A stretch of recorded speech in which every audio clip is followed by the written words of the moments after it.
1, 2, 3, 4. Screen time, screen time, screen time, screen time. It's my screen time too. Screen time, screen time, screen time, screen time. Hello, and welcome to It's My Screen Time Too, the podcast where two moms review the best and worst in children's programming, from Netflix reboots and YouTube shorts to Disney classics and Pixar blockbusters. We watch, you listen. Find out what you can tolerate watching for family movie night, what to avoid altogether, and what you'll want to watch alone voluntarily. I'm Deborah. And I'm Katie. And I have 3 kids. Tony is 11, and Libby and Nate are 8. And I have 2 kids. Jay is 5 and Kenny is 2. They are all adorable, 2 of 1, every single one of them so adorable. We like to tell a story about how awesome or occasionally awful our kids are before we get the main episode started, just to get the mom stuff out of the way. So Deborah, have your kids done anything super adorable this week? So Nate just noticed what a vanity license plate is. Uh-huh. And it's not like when we lived in Wisconsin at the same time, like there's vanity plates everywhere, but in Minnesota, it's more expensive to get a vanity plate. So there's just a lot fewer of them. So he was like, why don't we have one? And I didn't want to get into it. So I was like, if we had one, what would you put on it? And he said he would put N, the number 8, DAGR, the number 8. Nate, the great. Oh, that's so cute. Which is a pretty good answer. Yeah, I think that's a great answer. In Minnesota, do you have to have license plates on the front and back bumper? Mm-hmm. Okay, see, that's the kind of nice thing about Florida. I mean, not that we don't have our fair share of vanity license plates, which we do, but we only have to have license plates on the back. So that space in front, people often choose to get like a cute like picture plate or something that's a little bit more personally expressive to put on the front. I have not gone there yet. Should get our podcast. I totally should. Yes. Okay. Podcast license plate coming up. So how about your kids? All right. So we were talking about strength workouts before we started recording, guys. And I am trying to step up my workout schedule. Sometimes I pretend like I can work out with Kenny. Like he'll just kind of participate with me, which is kind of a joke. But the other day I was doing a core workout and I was trying to do a plank and Kenny just climbed right up on my back. Oh, So he was like laying on my back like a little starfish. I was trying to do a plank. It was pretty miserable. And I was using the Peloton app. So there was an instructor telling me what to do because I would never do this on my own. And I'm complaining about having this extra child on my back while I'm trying to do a plank. And Kenny turns to the screen and goes, "Mommy can't do this, lady." I was like, "Thanks, Kenny. It's kind of made harder by the fact that you're on my back, but." that's funny. That's actually a good extra challenge to your plank. I mean, some people do goat yoga. I just try to work out with a toddler. I feel like it's very similar. You found this great article for this week's discussion from Insider, and it came from June 21st by Abby White. And the headline was, "Kids' cartoons have more LGBTQ representation than ever before, but only if you pay for it." The crux of the article was that 90% of LGBTQ characters in children's cartoons are behind a paywall. And according to the article, they say that it's because of the rise of cable, which has resulted in low-income kids having less access. All right, so this is all these numbers are coming from a database that Insider compiled itself of LGBTQ characters on children's shows. If you check out the database, it's actually really cool. Like you can click on a thumbnail of the show and like the LGBTQ characters will pop up and it'll give you a little description of like who that character is and if they're just a guest performer or a main character. It's a really cool idea. So they say that 234 of the characters they found require either cable, satellite streaming, or internet subscription to view them on first airing. They go on to say that this means that children whose families can't afford paid TV or internet have virtually no access to the animated representation that's meant to represent them. This is awful, but my corollary question immediately is, isn't this true of all content? Because there's more content than ever before, and the vast majority of it, even the content that's made for adults, is behind a paywall, right? Right. It's the digital divide, because people who are lower income, people who live in rural areas, people who can't afford internet at home, or just don't have broadband, they can't access the premium content. There was some percentage of houses that just get basic television, not through like an antenna. Right. And it was a startlingly large percentage. But I feel like these numbers feel so vast because there are only, 5 broadcast networks that make TV for kids? So you have ABC, NBC, CBS, Fox, and PBS. Mm-hmm. And there are so many. I mean, it's just a numbers game. I don't know. I guess I was stuck on what the solution to this is. Yeah, there were some fascinating ideas or strategies at the end of the article, like casting in a Google Meet, right? So then like people who don't subscribe to that channel or like are in a country where that channel is not available, they can view the show. Yeah, I had never thought of that as a way around seeing something that I couldn't otherwise access. The thing that really warmed my heart is that some of the creatives who develop these shows want their content pirated, or like they're quietly cheering the pirating of the content because they just want kids to get to see it. The first run behind a paywall, second run free is also a concept that I think is appealing because it does preserve the profit model for the streamers. Kind of like what they do with Sesame Street now, right? Mm-hmm. Yeah, that makes total sense to me. And I don't feel like you lose out really by watching something 6 months or a year later. Yeah. Especially if you're a preschooler. Yeah, because kids content you're not going to get spoilers topical. You're not going to get spoilers on Twitter. Right.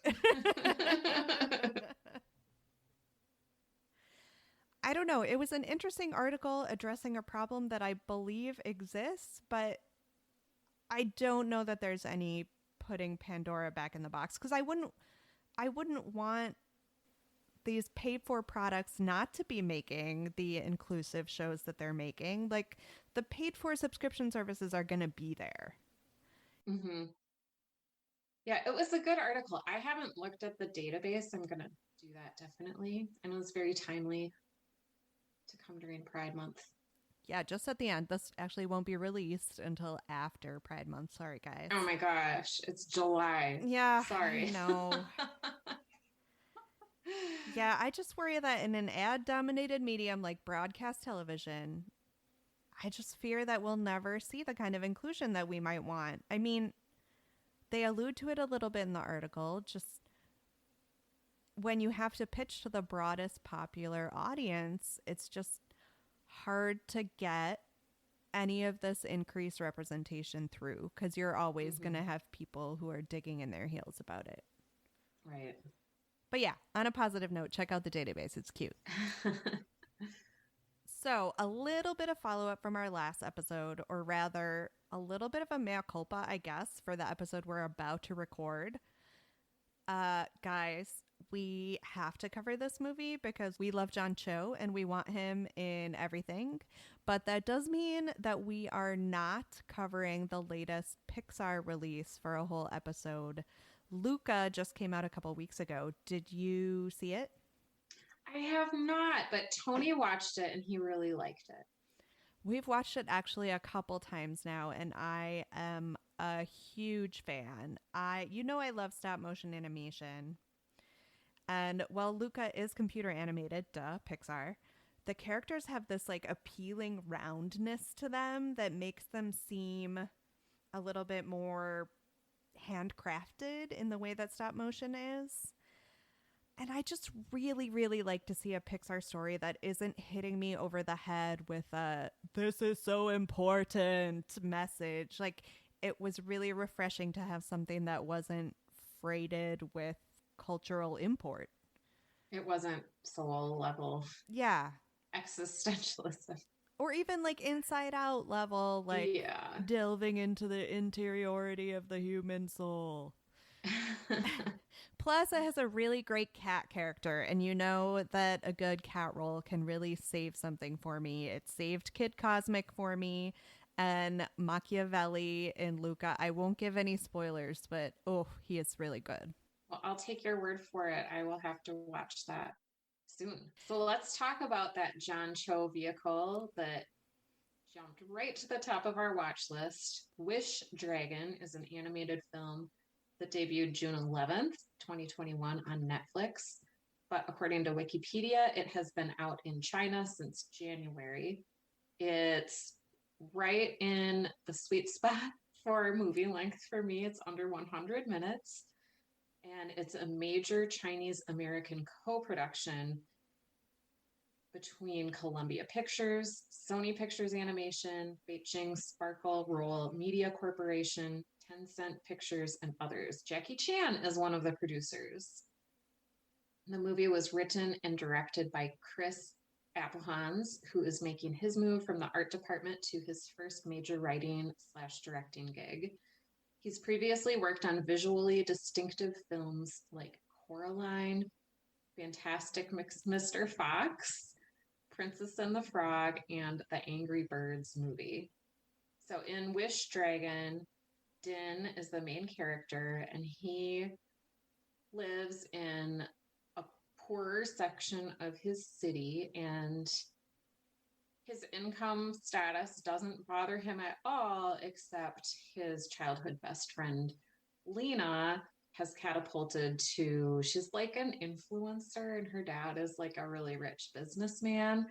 And Din finds a teapot that has a wish-granting dragon named Long inside. And so he tries to use his wishes to reconnect with Lena. So we picked it because John Cho plays Long, the dragon. And yes, we have covered 2 Netflix movies in a row, but Netflix has a lot of kids' movies that look really good. And they have a really exciting slate of upcoming animated projects.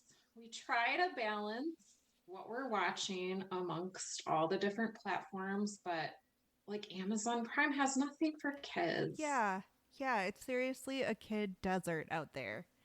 Yeah. So Netflix and Disney Plus, we're watching more of their stuff just because they have more and it looks really good to us. Sorry, not sorry. Agreed. So, what did we think of Wish Dragon?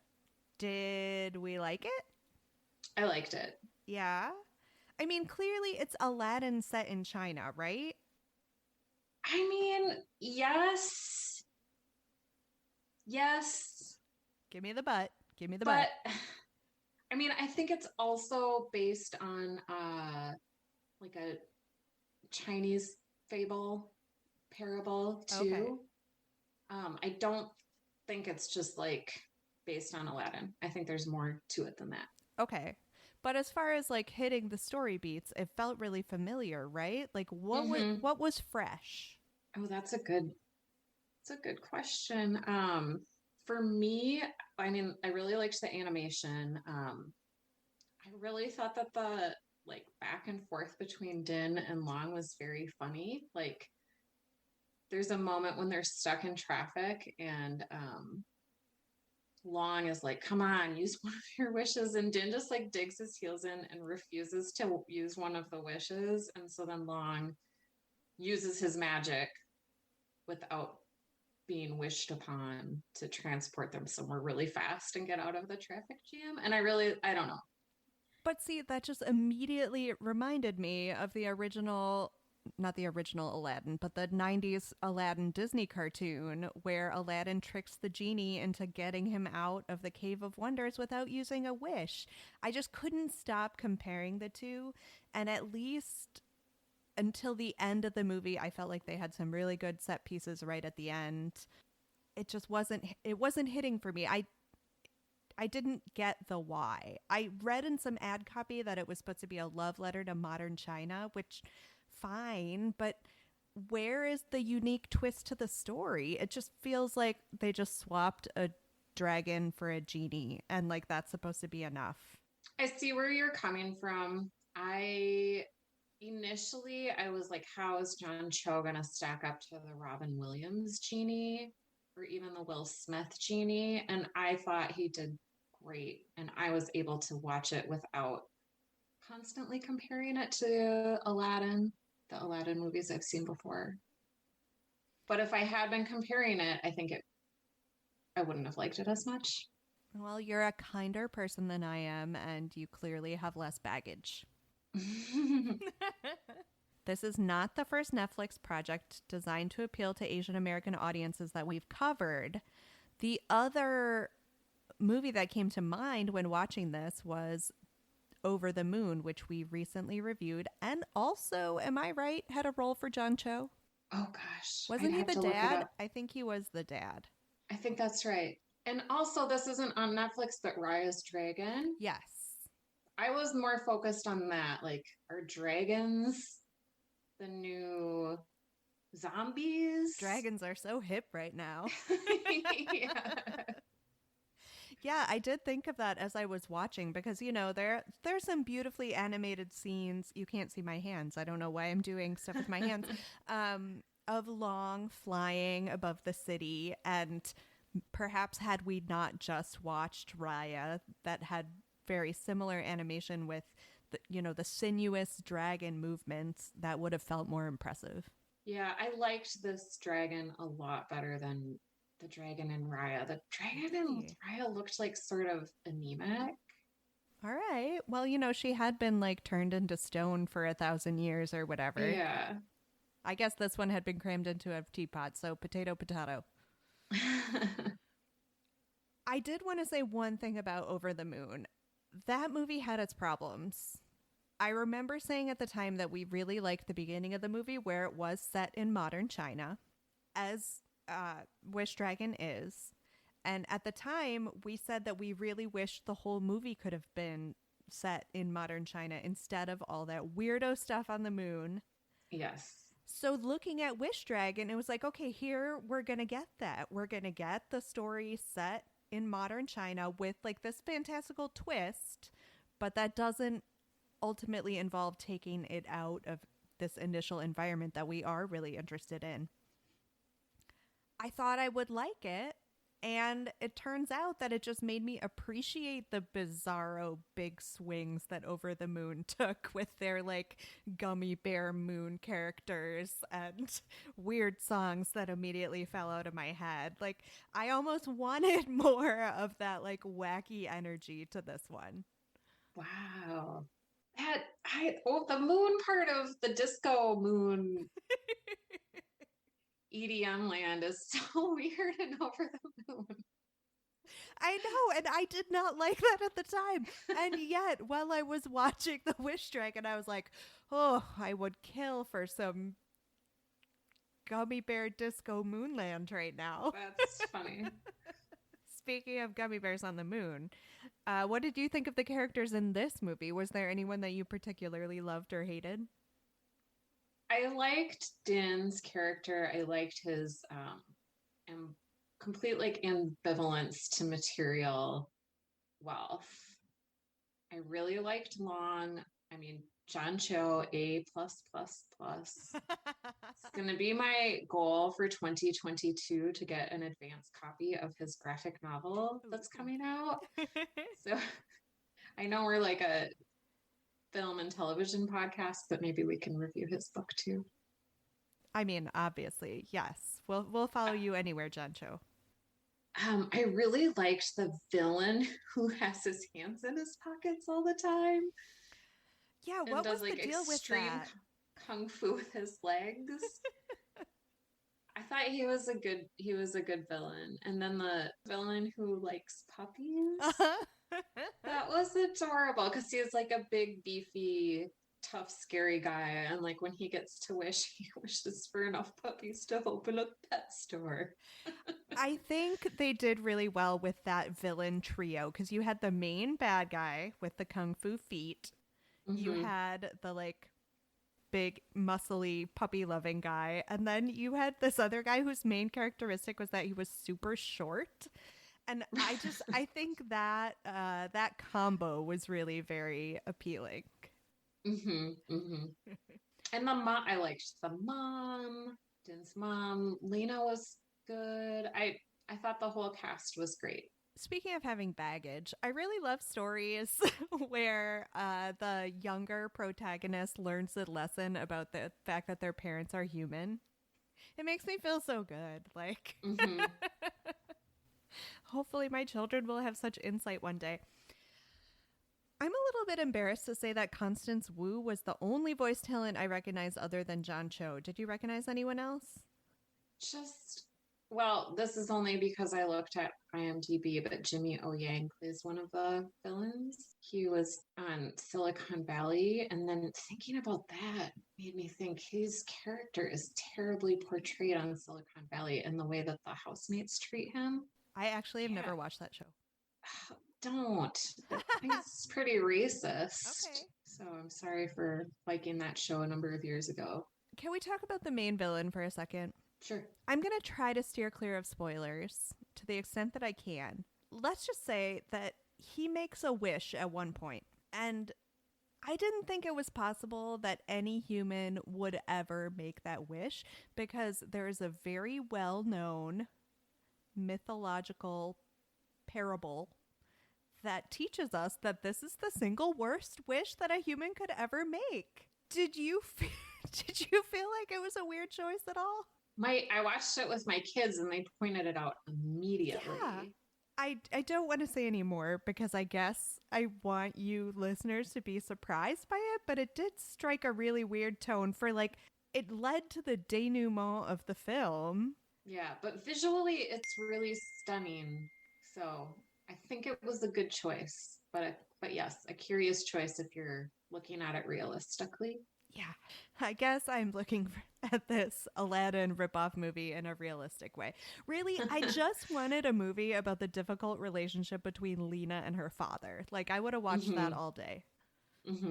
I know you said you really liked the animation. Do you have any other thoughts on the look of the movie? I thought that it was really well done because it captured Din's neighborhood and like the urban setting and like the dinginess that you find if you live in a big city.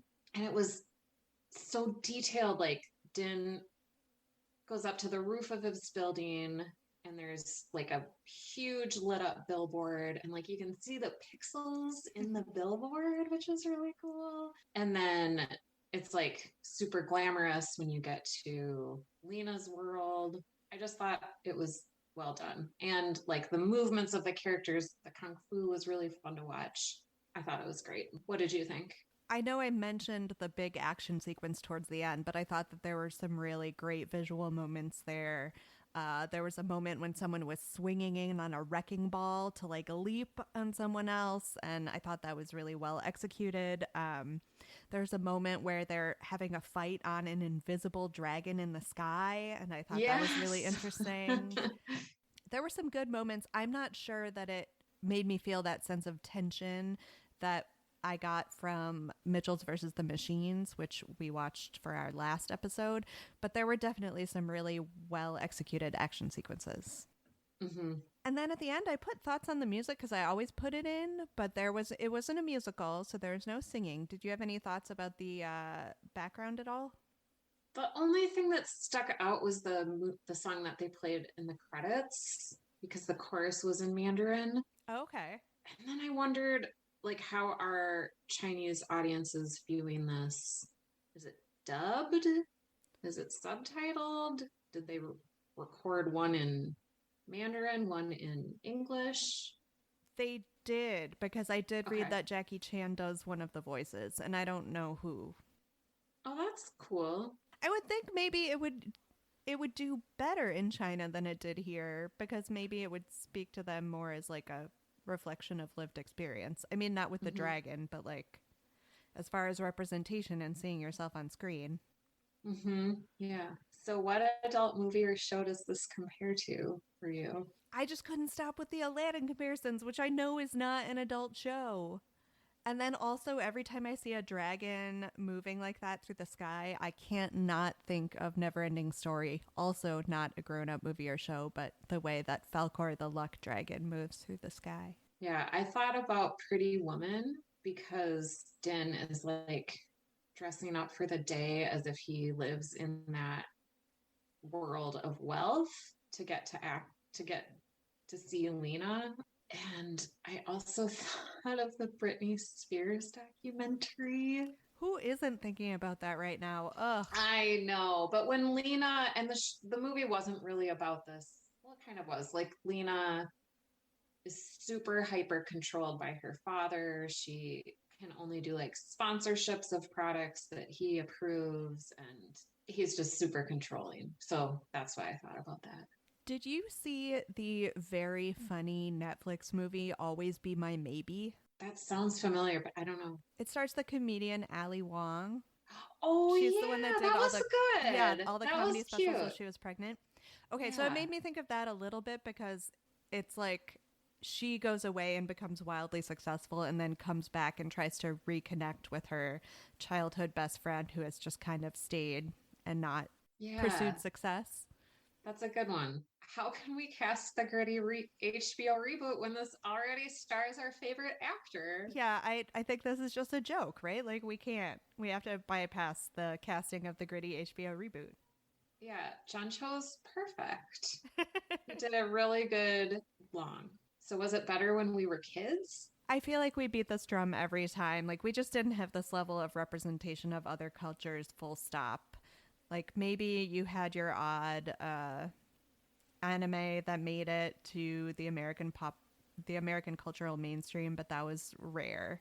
And we certainly didn't have any sort of quasi-realistic depiction of life in other countries unless it was like continental Europe or Great Britain. Right. Yeah, I liked this a lot. It was definitely not better when we were kids. But I will Did you stand ever- by the original Aladdin because I think plot-wise it was the superior movie. There you go. I said it. I said it. Would you ever watch Wish Dragon alone voluntarily? No. Nope. You?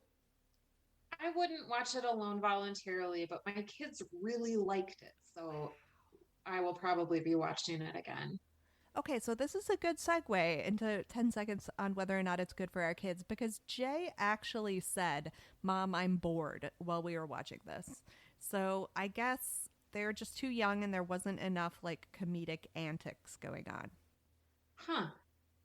My kids are, they talk a lot during movies sometimes, which I try to shut down, but they were like the concept of wishes and what are they going to wish for and how the made up rules of that world work were very fascinating to them. And it is fun to think about what you would wish for if you could wish for anything. And they pointed out that Long can't grant wishes for somebody to fall in love or I forget the other rules. He can't He bring can't someone wish- back from the dead. or kill anybody. But like my kids pointed out, he never said you can't wish for more wishes. Oh, always a classic. Hmm. What would you wish for if you got 3 wishes from a dragon in a teapot? I would stop climate change. It's 116 degrees in British Columbia. Yeah, I can't believe it. It is bonkers in the Pacific Northwest now. Yeah. So ratings. On that sour note, I'm going to give Well, it but a. what would you wish for if you got 3 wishes? Oh, this is one of those terrible instances in which I asked you a question without thinking about my own answer, knowing full well that you were going to turn around and ask me. But I like your answer. Sure, let's deal with climate change. It seems pretty important. Let's suck all the carbon back out of the atmosphere. Let's do it. Yes, ratings. I'm going to go 3 because. Oh my gosh, Katie. Yeah, I know. Like, John Cho strike me down, but I didn't love it. I'm going to give it a 5. Oh. Well, thank you, listeners, for listening to this episode of It's My Screen Time Too. Please rate and review us on Apple Podcasts or your podcast platform of choice. Check out our website at myscreentime2.com. You can also find us on all the socials, Facebook, Instagram, Twitter, and even on Gmail, myscreentime2. Send us your show or movie suggestions, article recommendations, or general comments about the show. Our theme music was composed and performed by Deborah and her adorable children, and our podcast is produced by me, Katie. Tune in next week. Nope, I don't have this part written down. And I was like, you can surely remember the last line of the outro, Katie. Let's try again.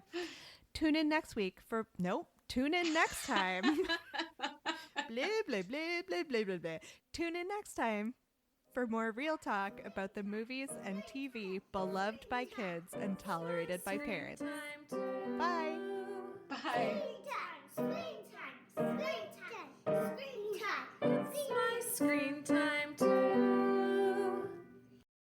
Tune in next time for... I got it.